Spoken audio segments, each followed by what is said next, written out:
Nah, tim peningkatan kualitas di IRS. Yang pertama, banyak organisasi baik personal maupun umum berusaha meningkatkan bijaknya pada rekayasa proses bisnis, penggunaan teknologi, dan pengenalan program peningkatan kualitas sebagai jalan untuk meningkatkan produktivitas dan penanganan yang lebih baik dengan kompetisi yang makin ketat. Permintaan konsumer, penurunan anggaran, dan timbulnya pasar global. Yang kedua, di Manhattan, Amerika Serikat, manajemen dan karyawan dari IRS (Internal Revenue Service) dengan dibantu University of Minnesota mengimplementasikan program peningkatan kualitas berbasis pada manajemen partisipasi atau tim kualitas yang didukung oleh GDS. Yang ketiga, bagian utama dari program peningkatan kualitas ini adalah struktur tim kualitas yang serupa dengan konsep daur ulang kualitas orang Jepang. Beliau terdiri dari manajer karyawan bertemu sebagai unit kecil dari 3-12 orang untuk merumuskan metode bagi penyelesaian masalah untuk menggunakan bermacam peluang untuk meningkatkan kualitas. Nah, ada pun masalahnya. Yang pertama, partisipasi dalam tim kualitas sering datang dari berbagai wilayah fungsional dan level penilaian yang berbeda, dan ini akan membuat berbagai persepsi ke dalam tim. Yang kedua, walaupun berbagai perbedaan ini dapat memperkaya pertemuan, ia malah dapat juga memperlambat pekerja. Yang ketiga, sebagai tambahan, perlu tergantung pada fenomena umum yang menghambat kesuksesan kerja tim.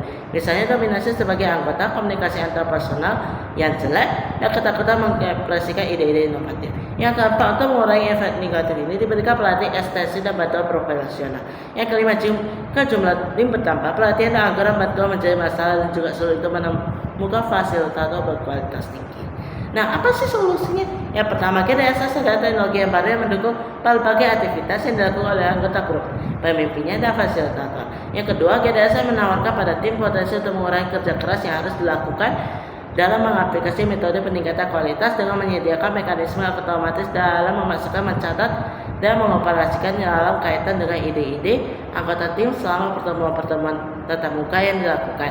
Yang ketiga, secara khusus, dukungan disediakan untuk penelusuran ide, prioritas isu atau masalah, analisis masalah, pemilihan strategi, dan seterusnya. Yang keempat, sebagai tambahan, GDS membantu mengurangi macam-macam fenomena negatif kerja tim dalam tatap muka yang dilakukan, misalnya ketakutan mengemukakan ide. Yang kelima, akhirnya teknologi yang ada menyediakan hal yang ekstensi pada dokumentasi, pada pertemuan tim, pada proses keputusan.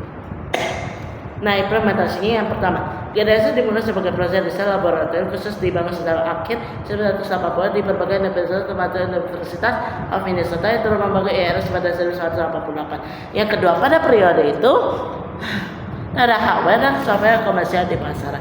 Yang ketiga, selanjutnya dirasakan perlu membawa partisipasi anggota tim IRS ke fasilitas GDS di Universitas of Minnesota. Yang keempat, pemimpin dan anggotanya diatur untuk menggunakan software dan ditunjukkan bagaimana meningkatkan proses peningkatan kualitas menggunakan berbagai fitur SAMM.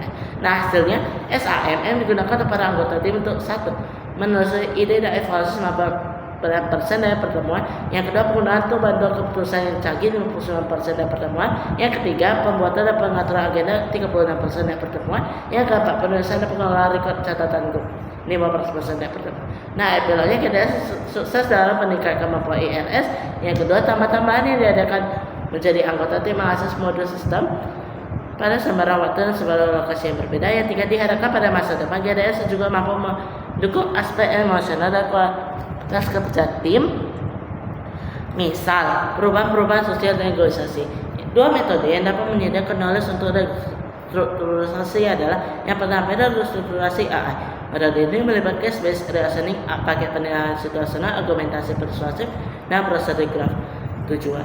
Nah, nomor dua, pendekatan rule-based operasi dari RLS. Metode ini menyediakan advice atau nasihat dan strategi mengenai restrukturasi berbasis pada aturan-aturan yang dikembangkan untuk berbagai skenario tertentu secara keseluruhan. Riset lebih lanjut masih diperlukan untuk memvalidasi software NS dan menilai dampak pada negosiasi. Nah, membangun ruang pengambilan keputusan menggunakan off-the-shelf software. Yang pertama, biaya pembangunan GDS dapat berkurang jika kita menggunakan software off-the-shelf standar atau siap pakai. Yang kedua, ide ini dipelopori oleh Microsoft dengan rangkaian software sistem operasi yang termasuk ada Windows XP dengan lingkungan kerajanya. Nah, desain dari desain ini bisa menjadi faktor manusia. Nah, yang berupa pengaturan ruang, layar publik, jalan komunikasi atau informasi. Nah, yang kedua, desain database. Yang ketiga, desain antar muka user atau muka dengan DSS dan metodologi desain. Nah, kendala GDSS yaitu yang pertama, kapan seorang GDSS digunakan, kapan sebaiknya tak didukung. Dua, kapan GDSS lebih dibutuhkan daripada DSS. Yang ketiga, memilih desain GDSS yang benar. Nah, faktor-faktor sukses GDSS yang pertama, ukuran sukses misal pengurangan confidence group, dasar konsensus normal group. Yang kedua, efek dari hardware, software, motivasi user, dan dukungan manajemen puncak pada GDSS. Nah, pengaruh GDSS ini yang pertama pola-pola komunikasi, yang kedua kepercayaan pada keputusan, yang ketiga biaya-biaya, yang keempat level konsensus, yang kelima kepuasan user. Sekian dan terima kasih.